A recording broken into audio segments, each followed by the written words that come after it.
আসসালামু আলাইকুম everyone, hope you all are doing well. তো সেদিন রাতে ডিনারের জন্য আমি আলু ভর্তা করে নিচ্ছিলাম। তো যেহেতু এটা আলু ভর্তা মরিচ দিতে হয়, তো মরিচ মাখলে আমার হাত খুব চলে, তাই আমি আমার হাজব্যান্ডকে দিয়ে এটা করিয়েছি। সো ওর আসলে জ্বলে না হাত, এর জন্য ওকে দিয়ে করানো। তো আমি এখানে পেঁয়াজ, মরিচ, ধনেপাতা আর লবণ দিয়ে ভালো করে এটাকে মাখিয়ে নিচ্ছে।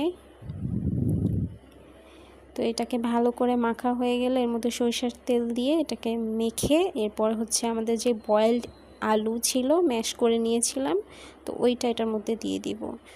এগুলো সব আমারই রেডি করা, ও জাস্ট এগুলো মিক্স করে নিচ্ছে। আমি সব কেটে একদম করে রেখেছিলাম রেডি করে।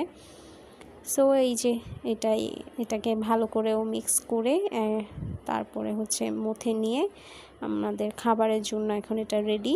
এরপর আমরা এটাকে সার্ভ করে খেয়ে নিব। আলু ভর্তাটা অনেক মজা হয়েছিল। এই যে ও টেস্ট করছিল ভালো হয়েছে কিনা, দেখলো লবণ ঠিক আছে। So that's it, tata.